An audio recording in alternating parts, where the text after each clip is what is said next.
이렇게 인사합니다. 예수님 이름으로 사랑하고 축복합니다.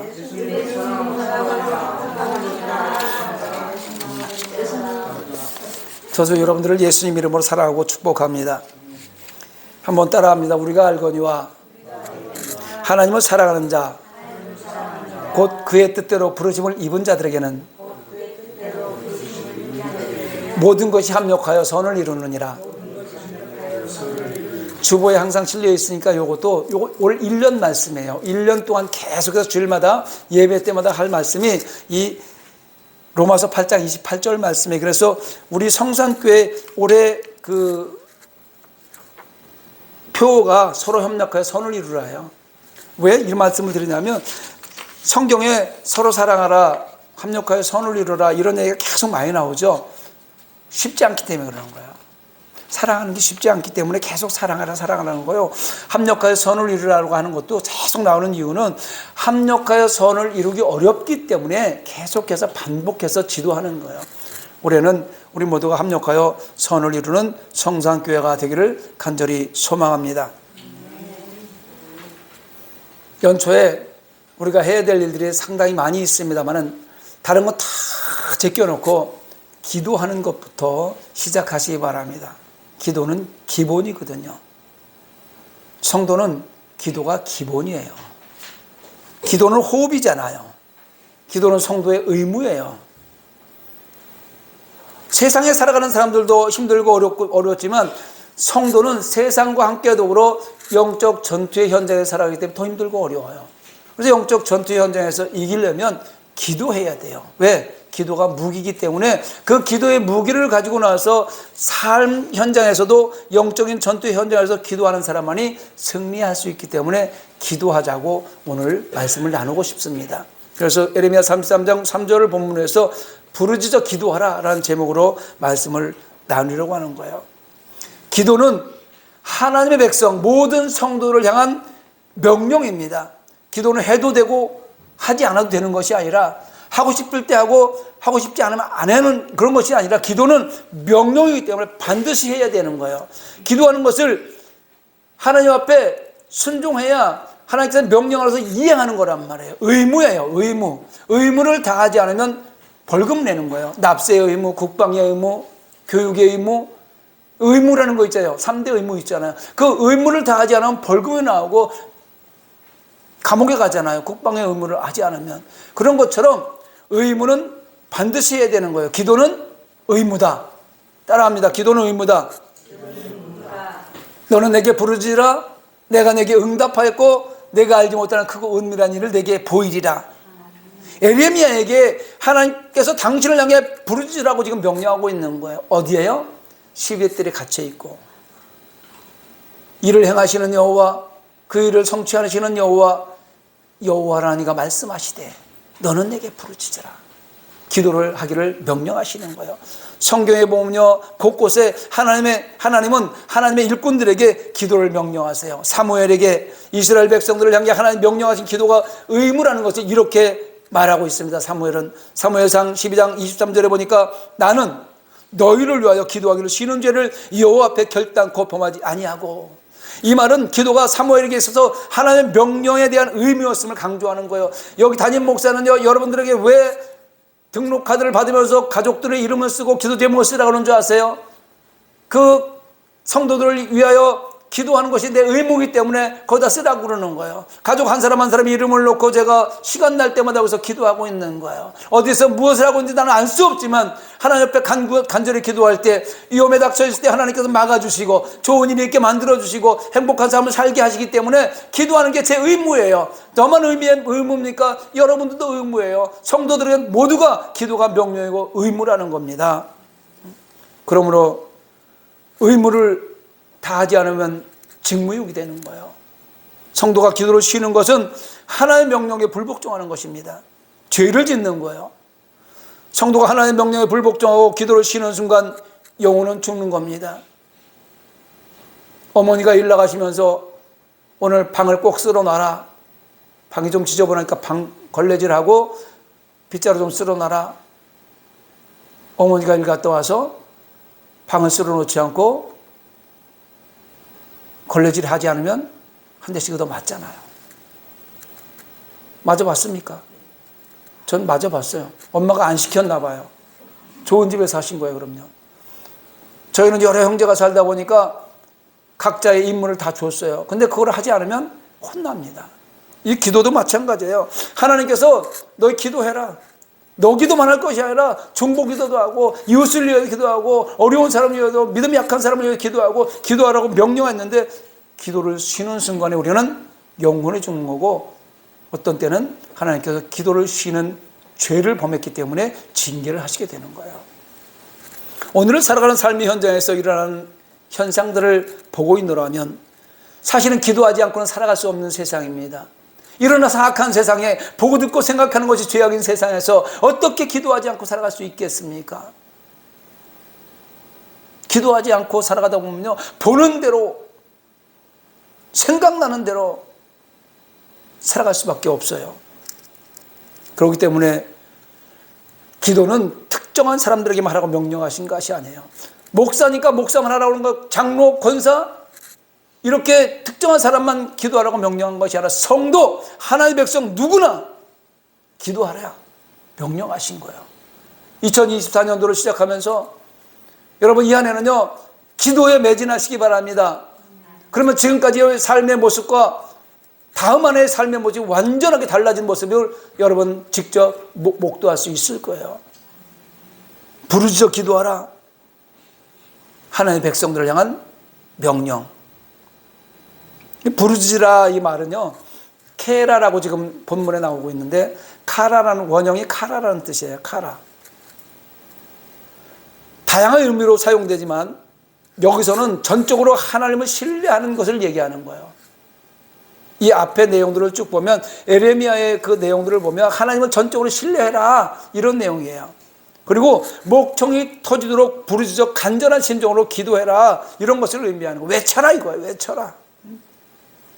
성경에 나오는 기도 장면이 650회 정도가 등장합니다. 성경에 기도하는 장면들이.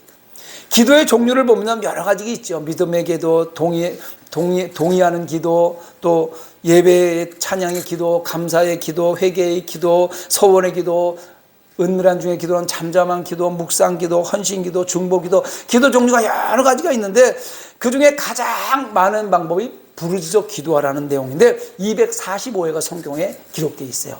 성경에 기도하는 내용이 650회 중에서 부르짖어 기도하라, 외쳐서 기도하라 이게 245번 언급하고 있습니다.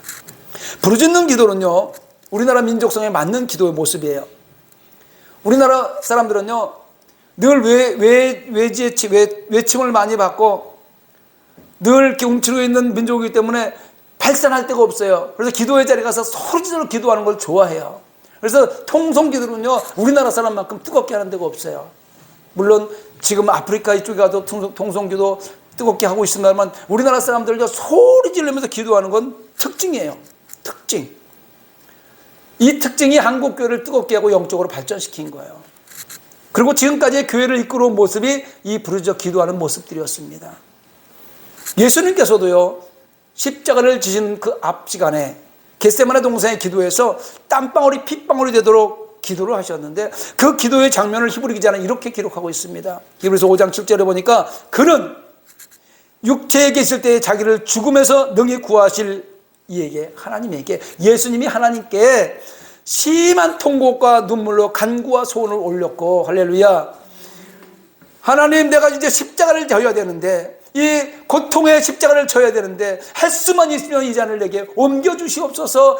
땀방울이 핏방울이 되도록 하나님께 부르짖어 기도했다는 거예요. 아버지, 이 잔을 옮겨주세요. 그러나 내 뜻대로 마시고 하나님의 원대로 되기를 원합니다.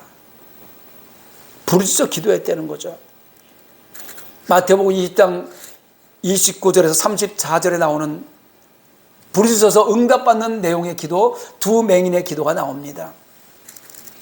예수님이 지나간다는 소리를 듣고 두 맹인이 나옵니다. 앞을 보지 못합니다. 태어나면서부터 예수님이 지나간다는 소리만 들었어요. 그러니까 소리 질러 다윗의 자손 예수여 소리 지르니까 옆에 사람들이 야 좀 시끄러, 조용히 해, 잠잠해. 그러니까 더 어떻게 했어요? 더욱 크게 소리 질렀다. 다윗의 자손 예수여. 더 크게 소리 지르니까 예수님의 그 말을 듣고 뭘 원하냐? 보기를 원합니다. 믿음대로 될지어다. 두 맹인이 눈을 떴어요. 할렐루야. 부르짖어 기도하니까, 더 크게 기도하니까 예수님이 들으시고 눈을 떠서 보게 하셨단 말입니다. 여러분 필요한 거 있습니까? 원하시는 거 있습니까? 2024년도에 하나님 그 나라와 의를 위하여 먼저 기도하시기 바랍니다. 뜨겁게 부르짖어 기도하시기 바랍니다. 하나님의 의와 평강과 하나님의 말씀대로 여러분 삶이 행복한 삶으로 이루어질 줄 믿습니다. 이사야 55장 6절에 보면 너희는 여호와를 만날 만한 때에 찾으라, 가까이 계실 때에 그를 부르라. 여기서 부르라 이런 내용이 다 가라라는 내용을 찾는 거예요. 이 부르라는 내용이 막 부르짖어 기도하는 내용도 부르라지만 가까이 있을 때 부르라, 아무개 이렇게 부를 때 아버지 부르라 이런 뜻이 가라라는 내용이에요. 데살로니가전서 5장 17절에는 쉬지 말고 기도하라고 합니다. 항상 기뻐하라, 쉬지 말고 기도하라, 범사에 감사를 이것이 그리스도 예수 안에서 너희를 향하신 하나님 뜻이니라. 부르짖어 기도해야 하는 것은 모든 성도를 향한 명령이자 성도들은 반드시 그 명령을 수행해야 하는 의무가 있는 것이에요. 의무를 다한 사람에게 권리가 주장되는 거예요. 의무를 다하지 않은 사람이 권리를 주장하면요 손가락질 받아요. 성도로서 기도해라 하면 기도를 다 하고 하나님 내가 이제 기도를 이렇게 했습니다. 내 성도로서의 권리를 주장합니다. 내 삶을 책임져 주시오. 우리 자녀들을 책임져 주시오. 내 건강을 책임져 주시옵소서. 권리를 주장해야 의무를 다한 모든 것들이 기록이 되어 있으니 내 믿음대로 될지어다, 내 기도로 될지어다 말씀하여 주 그대로 삶 가운데 적용시켜 준다는 것입니다. 사실 하나님은요 인간은 당신의 형상대로 지었기 때문에 사람의 우리의 마음과 생각을 다 감찰하시고 모든 것을 다 아시고 계셔요. 지금 여러분 여기 앉아서 지금 무슨 생각하고 있는지요? 설교를 듣고 있는지, 집을 생각하고 있는지, 자식들을 생각하고 있는지, 돈을 생각하고 있는지 하나님은 다 아신단 말이에요. 쳐다보는 건 지금 나를 쳐다보고 있지만 여러분 생각은 무엇을 하고 있는지 나는 알 수 없지만 하나님 다 알고 계셔요. 할렐루야. 우리가 기도하기도 전에 하나님께서는 필요한 거 다 아세요. 그런데 하나님께서는 그 응답의 약속을 주시면서 당신께 기도하기를 명령하는 거예요. 다 필요한 걸 아는데 내가 너 다 줄 건데 기도해야 준다는 거예요. 하나님께서 우리의 마음을 다 아시고 감찰하시고 있다면 기도하기 전에 주면 얼마나 좋아요. 너무 편한가? 기도도 하지 않고 있는데 하나님께 내가 너 필요한 거 알아? 자꾸 줘보세요. 요즘에 이런 광명사거리 이런 데 나가보면 비둘기에게 먹이를 주지 마세요 이렇게 써놓은 거 많이 있죠. 비둘기는 날아다니면서 먹이 사냥을 해야 되는데 사람들이 먹이를 그냥 막 주다 보니까 이제 뚱뚱해져갖고 날지도 못해요. 걸어다니는 것도 띄우뚱 걸어다녀요. 고양이들 한번 보세요. 여기요. 쥐를 잡고 고양이는 그 먹이사슬을 갖고 먹이를 자기들이 사냥을 해야 되는데 먹이를 그냥 주고요. 고양이들이요. 이런 데 뛰어 올라가지도 못해요. 들어 올려주죠. 불쌍할 정도로 그렇게 되어 있어요. 이게 뭐예요? 하나님께서 하나님의 백성들을요, 기도하지 않는데 그냥 주잖아요. 나태해져가지고 금방 타락하게 되어 있어요. 그래서 하나님은 기도하기에 자기 하나님의 명령에 동참시키기를 원하는 거예요. 하나님께서는 당신의 일에, 하나님의 일에 성도들을 기도라는 방식으로 참여시키기를 원하는 거예요. 그걸 기뻐하시는 거예요. 그만큼 하나님은 하나님의 백성들을 사랑하신다는 뜻이에요. 내가 다 알고 있는데 너도 뭔가를 해야 내가 주지. 자녀들한테 뭐 하나 선물 줄 때 우리가 부모로서도 약속을 하잖아요. 이렇게 하면 내가 뭘 줄게 라고 하잖아요.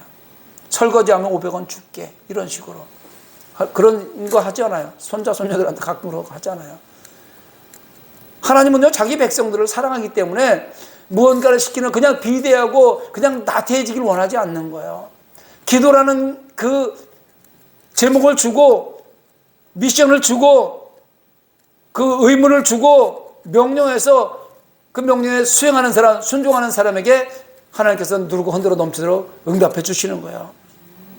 성도들의 기도는요 하나님이 기뻐하시는 데 동참하는 것입니다. 여러분 기도하면요 하나님 너무 좋아하세요. 오늘도 나를 찾아왔구나. 그래 세상 살기 힘들지? 몸도 아프구나, 문제가 있구나, 해결해 줄게. 하나님에 대한 믿음의 표현이 기도예요. 그렇다면 성도가 기도하지 않은 것은 하나님을 신뢰하지 않는 것 아니겠습니까? 여러분, 기도하지 않으면요, 하나님께 내가 기도해줘 안 줄 텐데 뭐 이거하고 똑같은 거예요. 하나님 믿지 않는 거예요. 전지전능하신 하나님의 능력에 대해서 믿음이 없기 때문에 기도하지 않는 거예요. 기도하면 준다고 하는데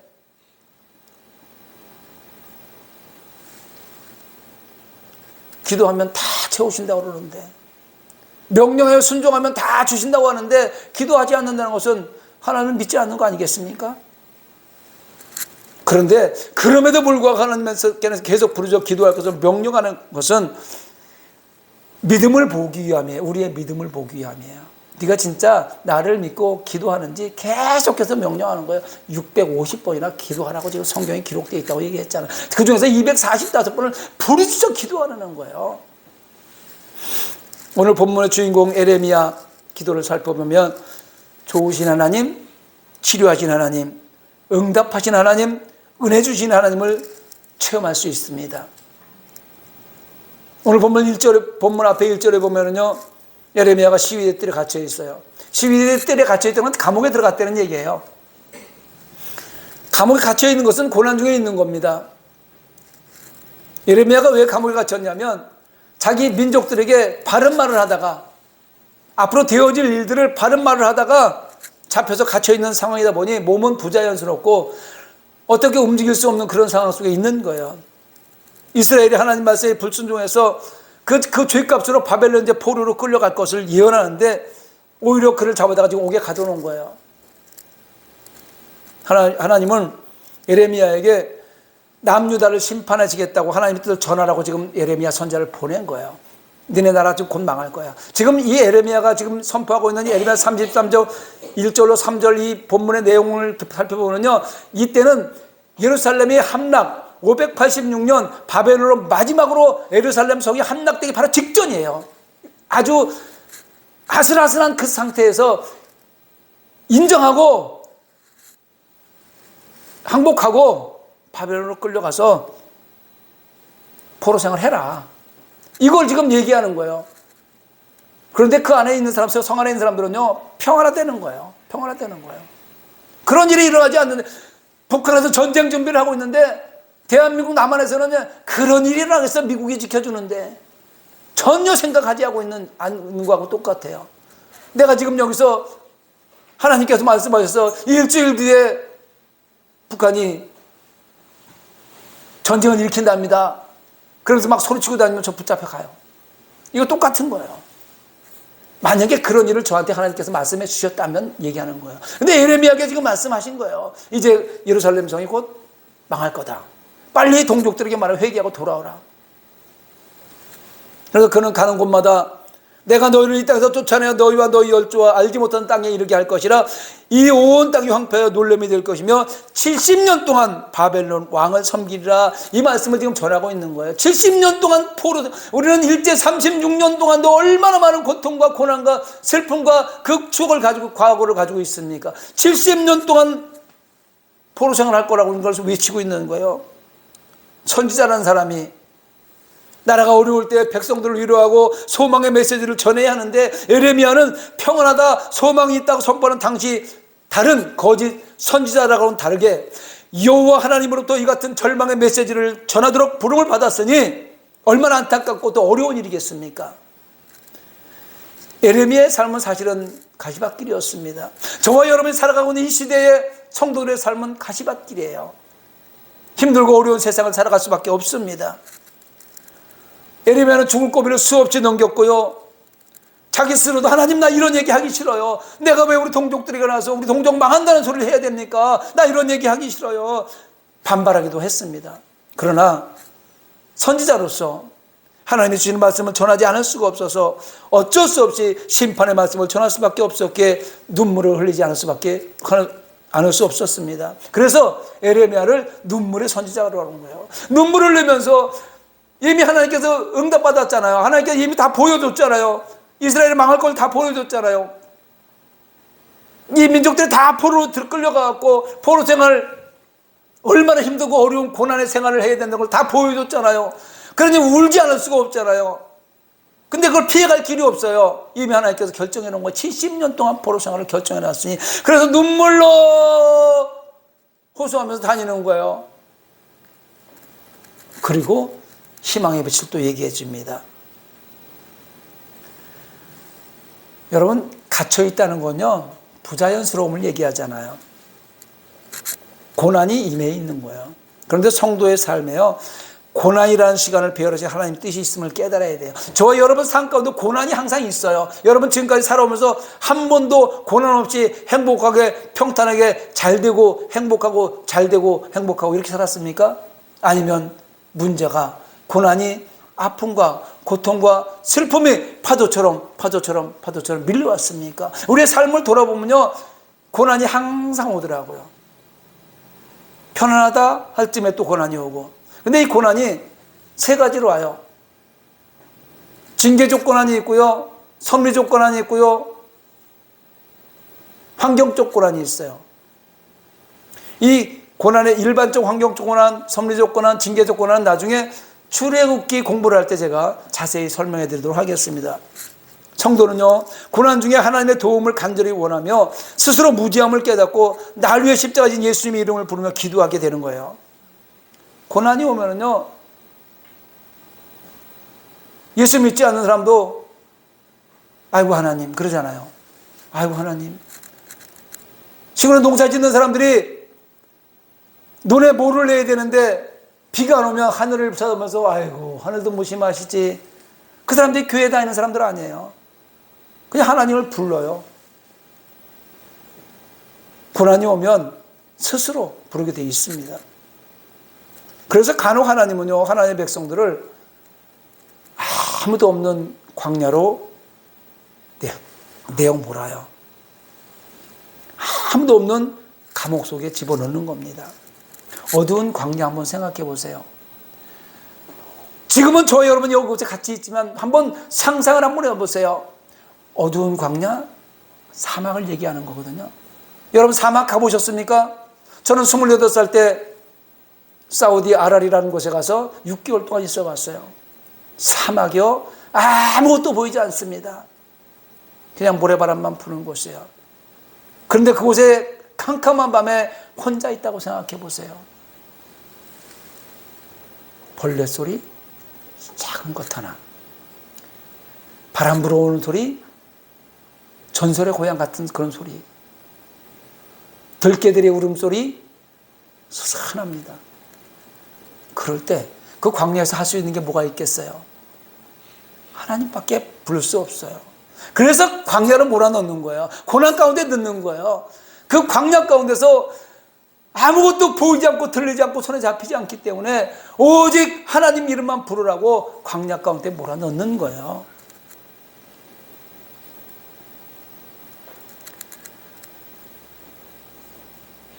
광야 가운데서 살 수 있다는 희망은 하나님의 이름을 부르는 것밖에 없어요. 그래서 광야는 하나님을 독대하는 자리예요. 아무도 없어요. 소리가 난무하는 세상에 떠나서 광야 가운데는 아무 소리 들리지 않아요. 하나님과 1대1로 만나는 자리예요. 그것은요, 하나님의 세면 음성을 들을 수 있는 자리가 되는 것입니다. 그래서 고난이 유익이라고 그러는 거예요. 여러분, 고난이 왔을 때 왜 나만 이렇게 힘들게 하냐고 대들지 마시고, 이 고난 가운데 하나님께서 나에게 주시고자 하시는 무언가 있구나 하는 것을 깨달으시기 바랍니다. 여러분, 성경에 나오는 하나님의 사람들 중에요, 많은 사람들이 고난의 현장에서 하나님을 만났던 것을 볼 수 있습니다. 야곱이 형을 피해서 바다나라로 도망을 갈 때 캄캄한 밤 죽음이 엄습해오는 베델, 곧 아무것도 없는 황무한 빈들에서 돌 하나 베개 삼았고 누워 자다가 하나님의 음성을 들었습니다. 아무도 없는 곳에서. 모세는요, 애굽의 왕자로 있던 그 시절에 하나님을 만난 것이 아니라 아무도 없는 광야, 장인으로 양을 치다가 떨기나무 앞에서 하나님을 만났습니다. 엘리야는요, 갈멜산 정토에서 850명의 이방 선지자들과 다투고 그들을 다 이기고 그 자리에서 하나님을 만난 것이 아니라 이세벨에게 쫓겨가서 로뎀 나무 아래서 가장 선명 확실한 하나님의 음성을 들을 수 있었습니다. 사도 요한은 예수님이 일을 하다가 사람 하나 없는 유배지 밤모섬에서 하나님의 음성을 듣고 다시 오실 예수님을 소개하는 요한계시록을 기록했습니다. 그렇습니다. 고난의 장소, 광야는 하나님의 음성을 들을 수 있는 시간이며 적절한 장소이며 기도하는 장소예요. 할렐루야. 물론 성도가 세상에 살만하고 평안한 자리에서도 하나님의 음성을 들을 수 있고 하나님께 기도하면 얼마나 좋겠습니까? 그러나 선악과 성품을 지닌 인간은요, 육신적인 통해와 번영의 시간이 있을 때는 하나님을 말씀을 주셔도 그 음성을 듣지 못해요. 기도도 하지 않기 때문에 하나님의 음성을 주지도 않지만 하나님의 음성을 주셔도 듣지 못해요. 배부르고 등 따스우니까. 여러분 인생의 고비를 만났습니까? 하나님의 음성을 들을 수 있는 시간입니다. 조금 더 깊이 기도하시기 바랍니다. 그리고 인내하시기 바랍니다. 그리고 그 자리에서 부르짖어 기도하시기 바랍니다. 너는 내게 부르짖으라. 내가 내게 응답하였고 내가 알지 못하는 크고 은밀한 일을 내게 보이리라. 할렐루야. 하나님이 부르짖어 기도하는 백성을 외면하지 않으십니다. 반드시 응답하십니다. 꼭 응답하십니다. 응답이 일시적으로 지체되는 것처럼 보이고 아무리 기도해도 응답이 안 오는 것 같지만 또 어떤 때는 내가 구하는 것과 다른 형태로 응답이 올 수도 있겠지만 하나님께 합당한 기도가 외면당하는 경우는 없어요. 하나님께 외면당하는 것은 없습니다. 하나님께 합당한 기도라는 것은 하나님의 때에 반드시 응답이 되는 거예요. 응답의 방법은요, 하나님의 백성들이 알 수 없는, 아니 상상을 초월하고 크고 은밀한 일을 보여준다는 거예요. 네가 생각하는 것보다, 네가 계획했던 것보다, 네가 달라는 것보다 상상을 초월하고 크고 은밀한 것을 내가 너한테 줄 거야. 할렐루야. 예레미야 선지자 시대들에 갇혀 있잖아요. 이미 동족들은요, 바벨론 포로로 1차, 2차 다 끌려가서 고난 가운데 있고, 이제 마지막으로 예루살렘 성은 바벨론 군대에게 포위를 당해서 옴짝달짝 없어 언제 함락될지 모르는 절대 절명의 순간이 오늘 이 순간이란 말이에요. 예레미야가 눈물을 흘리면서 선지자성 사명을 감당하기 위하여 하나님의 음성을 듣고 바벨론에 지금 투항할 것을 항복해라 권하지만 이스라엘 지도자들은요, 여전히 요지부동이에요.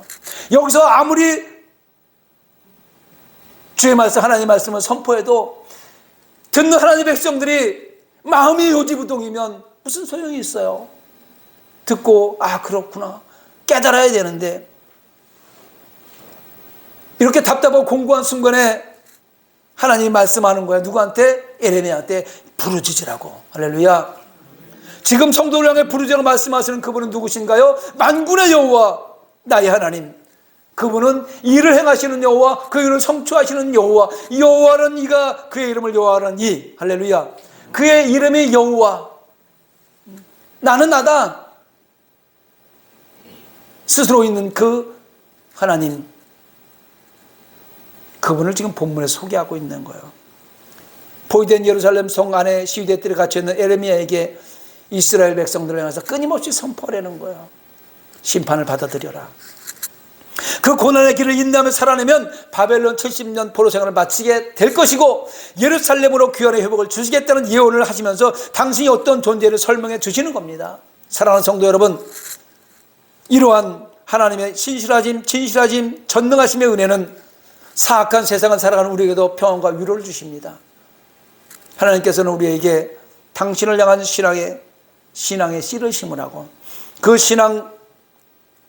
심어진 신앙의 씨앗은 때에 따라 자라게 하시고 영원한 천국의 소망을 주셨을 뿐만 아니라 그 신앙의 온전한 성숙을 이루어서 천국의 소망이 완성되기까지 우리의 삶 속에 역사하실 겁니다. 저 여러분 삶 속에 역사하시고 우리를 운행해 주실 것입니다. 고난 가운데 함께 하시는 그 하나님이 너는 내게 부르짖으라 말씀하시고 그 말씀에 순종하는 하나님의 백성에게 상상할 수 없는 크고 놀라운 일을 행하시고 만들며 성취하심을 믿으시기 바랍니다. 그리고 그분 만군의 여호와 나의 하나님, 나를 위해 십자가 지신 예수님, 오늘도 우리에게 지혜의 영으로 오셔서 세상 죄로부터 지켜주시고 보호하시는 성령님, 그분과 동행하시기를 예수님의 이름으로 축원합니다. 말씀을 생각하면서 우리 함께 기도하기를 원합니다.